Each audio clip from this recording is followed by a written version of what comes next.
श्रीराम समर्थ. भिक्षा कशासाठी मागावी असं समर्थ आपल्याला एका ओळीमध्ये सांगतात.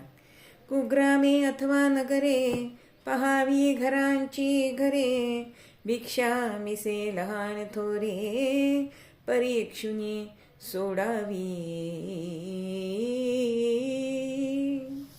खेडी असोत, नगर असोत, अन्य कुठल्याही प्रकारची दुर्गम स्थळ असोत, त्या ठिकाणी भिक्षेच्या निमित्ताने जाऊन लोकांचे परीक्षण निरीक्षण करावे. भिक्षा मिसे म्हणजे भिक्षेच्या निमित्ताने.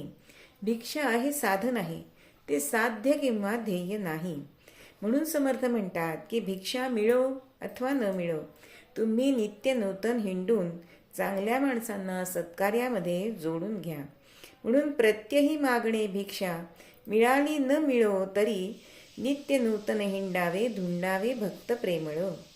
मग भिक्षेचा अखंड अभ्यास, स्वार्थाचा त्याग करून ज्ञानार्जन आणि ज्ञानदान करणाऱ्या व्यक्तीच्या उदरनिर्वाहाची चिंता ह्या भिक्षा पद्धतीमुळे मिटते. साधक कोणाही एका व्यक्तीचा अथवा संस्थेचा मिंधा राहत नाही. भिक्षा त्याला स्वतंत्र आणि स्वाभिमानी जीवन शिकवते.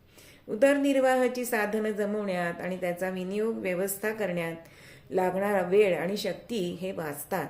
याशिवाय उदरनिर्वाहासारख्या अपरिहार्य गोष्टीची आणि समाज जागृतीच्या कार्याची सांगडही घातली गेल्यामुळे कार्यातील निश्चिती आणि सातत्य हे कायम राहतं. म्हणून भगवंताच्या भक्तीचा आणि भजनाचा प्रसार करून लोकांना भक्तीच्या माध्यमातून समाजाच्या तत्कालीन समस्यांची जाणीव करून देऊन त्यांना शहाणे करत हा भिक्षा पद्धतीचा मुख्य उद्देश आहे असं समर्थ म्हणतात. जय जय रघुवीर समर्थ.